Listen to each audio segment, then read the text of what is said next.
Hey, Augusta Nation. Hope your Monday is going well. We're going to try something new today, and we do have a whiteboard, but it's more of a reaction video. I don't know if any of y'all have seen Ray Ray's video recently. He was talking about franchise business models and probably more specifically the Augusta Lawn Care franchise.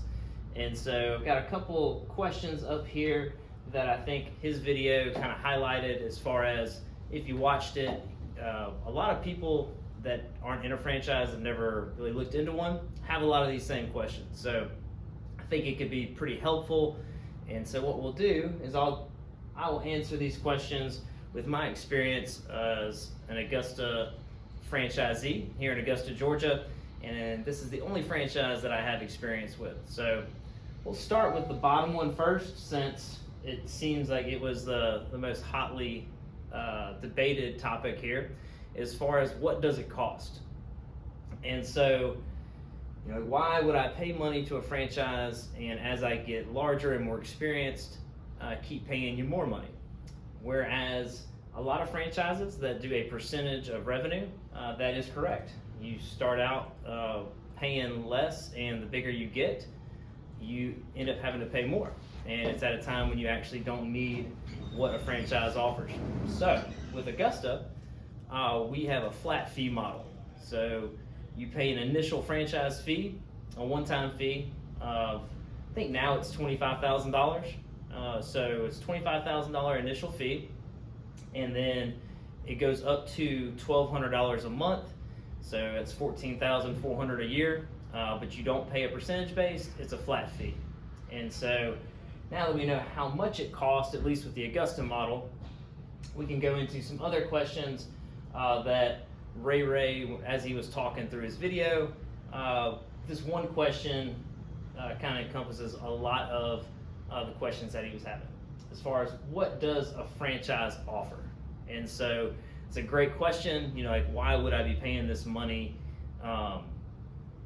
in order to run a business? So why would I pay that extra money on top of all the expenses that a business has in order to be a part of a franchise? And so I can only speak for Augusta, but all franchises, what you're paying for is basically a model of business that you can use that has systems and procedures that you can plug and play, and so that you can take advantage of things that have already been built and been proven. So that's really what it is. Just like when you hire a nutrition coach or a trainer at the gym, you're paying them for knowledge that they've used and been able to replicate and get great results from other people. So you go into that, and with Augusta, for instance, we've got hiring processes, estimate processes, marketing, the works. And you can come in from somebody who has no lawn care experience at all, and then you can also come in like I did personally. I was in the lawn care industry with my existing company for about 6 years, and then I transitioned. So it's got systems, and it's got guidance and support for people that are just starting out, or people that had, like myself, that had gotten to a certain level of business and wanted to go to a higher level. So that's really the reason why the branding and the support. With Augusta, we've got 100 franchisees that are going through the same thing, and all want to grow their business to where it operates on systems, and they could eventually sell it or hire a manager and walk completely away, and the business still grow and succeed. So that's basically what a franchise offers. With this one in particular, they also have something called Command Center that answers our phone calls, and you can kind of a la carte pick the services that you want to pay for. If you want them to run your payroll, if you want them to do send the estimates, if you want them to handle billing and collections, things like that. There's a whole list of things that they can offer, and you don't have to choose all of them, and you don't have to choose any of them. So why would someone join? So I can speak from experience as far as why I joined, and it was because I had gotten to a level of business and was searching. I really always wanted to be an entrepreneur to grow a business that operated without me, that I could hire great people to manage it, and me focus on growing it. I've always wanted a very large business, upwards of $10 million, before I had even heard about Augusta. And tell you a little bit of the story of how I came to know Augusta and what it's done for me, and what it will continue to do for me. So I think it was October 2019, I just found Mike Andy's content, and I was, the year prior, I think we had done like $400,000 in business, $409,000, or 2019, we ended up doing $409,000 in business. So at the end of that year, I was looking on how to do things better, because we were running a business that was growing, but it wasn't profitable, and we were struggling, having extreme labor issues, growing unprofitably. It was a little bit of a mess, and so I was searching for something, and through Mike's content, the first thing that hooked me was Pay for Performance, which is a system.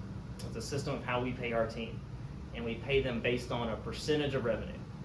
And so I went to Mike's conference, Landscape Summit 2020, came back and implemented immediately Pay for Performance. So whole 2020, I was still Fine Lines Landscaping, and implemented Pay for Performance. That's one of the systems that Mike talked about, and I was able to take from his channel and implement it in my business. And went from $409,000 losing money that year to 2020, we did like 719 or something like that.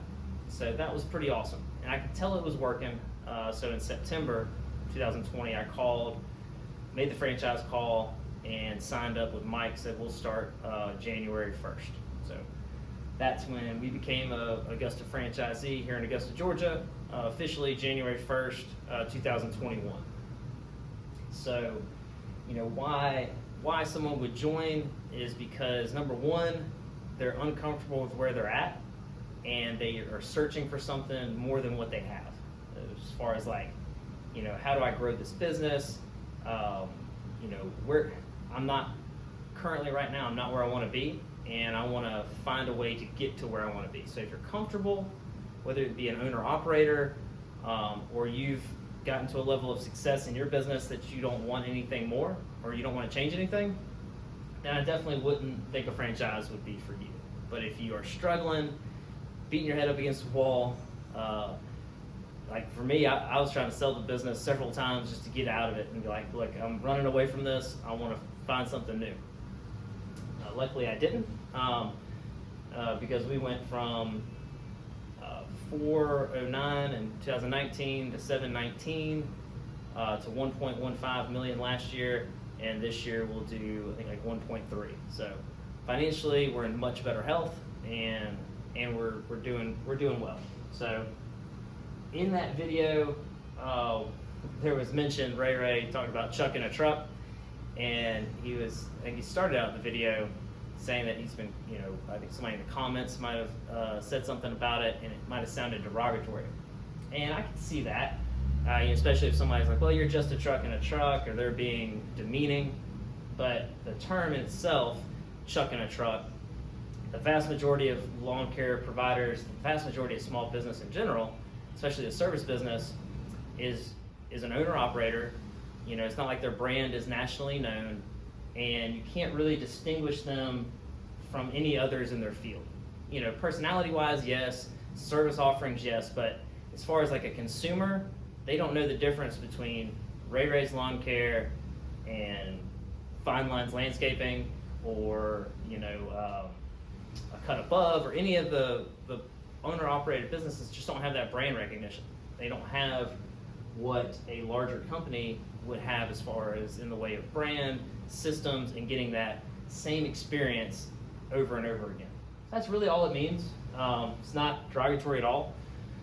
Some people have owner-operated businesses, are super happy, and some people have could get in the franchise system and be super unhappy. So it really doesn't matter one way or the other. That's just what it means. And so, as far as there's some other questions asked or some kind of assumptions as far as like losing control if you get into a franchise. I can only speak of Augusta, but I think most franchises that are successful know that they're dealing with entrepreneurs, and anything that is too constrictive, like what you can say or what services you can offer or who you can hire, things like that, I think would just be too constrictive, and I don't think a franchise would work that way. So with Augusta, the only thing that's really controlled from the get-go is you have to paint your truck yellow, and it's the color of the brand. But that's really it as far as our pricing, our service offerings, the verbiage in our estimates. All of the decisions of a business that an entrepreneur would make are made by the franchisee, and the corporate doesn't have anything as far as control to hold over you. And so no real control is lost unless you really want to paint your truck a different color. And so, and like I said, you can do whatever you want. All the service offerings, you can, you don't have to do pay for performance. You can not have open book management, which is, we share our profit and loss with our team, but you don't have to. That's just what the systems that have been built for success. That's the Augusta systems. And whether or not you decide to follow them, it's all on you. But I will say from experience of talking with other franchisees, just watching how other people come into the system, if they adopt it fully, or if they kind of go outside the systems, is the number one indicator of how successful that franchisee is going to be. These systems are proven. If you follow them, you're going to get success. And so, another thing of what it offers, we get coaches, so we get monthly coaching calls, and that's kind of like a formal look over the profit and loss, some of the key performance indicators like close ratio, your revenue, customer satisfaction, and then some strategic things like equipment purchases, employee, if you have any employee issues, different strategies on like if you're trying to grow, you want a higher close ratio. So strategic sessions, just like you would a coach in the gym, specific to what you're trying to do. And then you also have all the franchisees. You've got a very active Facebook group. You've got a franchise advisory council that you can reach out to folks and ask any questions at all. So support is, the value of that alone is huge. So we've got that.